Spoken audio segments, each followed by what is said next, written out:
Greetings, Ben Murray here with another episode of SaaS Metrics School. Today, let's talk the difference between forecasting and planning and budgeting. Which term should we use? Do we use all three, one, two, or three of these?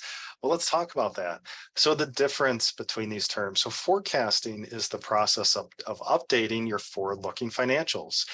So if we have actuals through, let's say, June, and we're going to forecast the rest of the financial year, fiscal year, we're going to update our P&L forecast, our balance sheet, maybe the cash flow as well. So we're updating those forward-looking financial statements with what we think will happen this year or maybe over a rolling period. Then we have budgeting.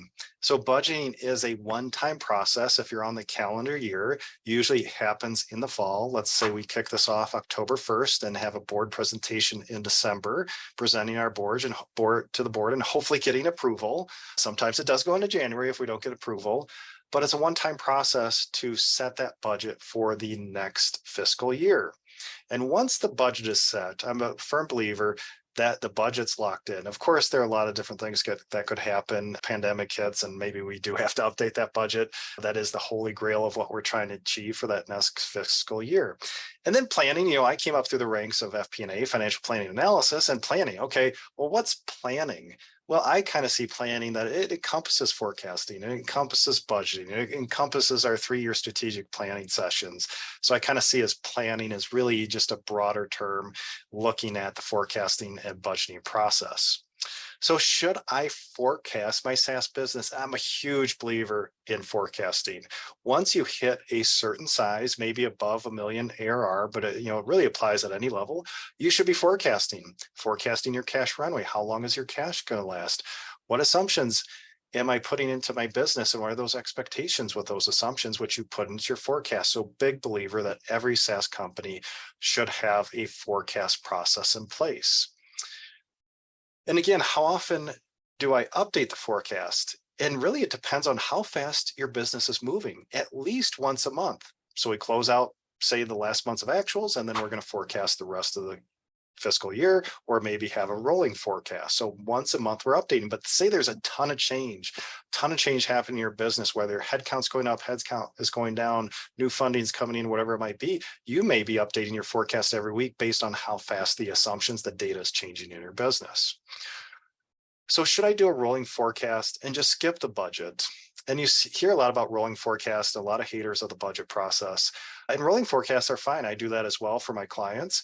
And, let's say we're in October and our fiscal year ends December. Well, the forecast through December really isn't going to mean much. So maybe I'm going to extend that forecast out through next July or even through the end of next year. And that's considered a rolling forecast. We're just going out beyond that current fiscal year. Should I skip the budget?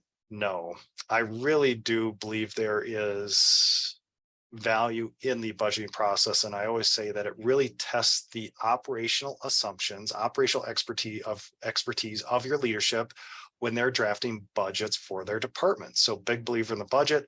And with rolling forecast, every time you do a rolling forecast, you update it. So your targets are always changing. How do we know if it worked this last time? How do we know we hit our revenue? If we're pulling our revenue down, we keep pulling revenue down, but hey, that's the current forecast.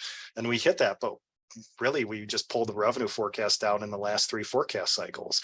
So that's why I'm a big believer in setting those targets, those high level targets through that budgeting process.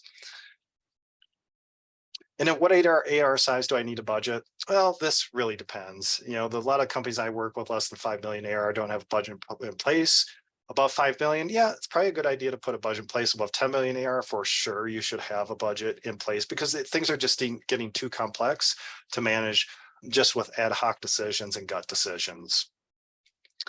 And then next, are there templates for forecasting budgeting? Of course, on my blog, I've got tons of free forecast budget templates at thesaascfo.com. So you can download those all for free. So that's a little bit about planning, budgeting, and forecasting. Again, big believer in the forecast process and just part of that monthly financial close process.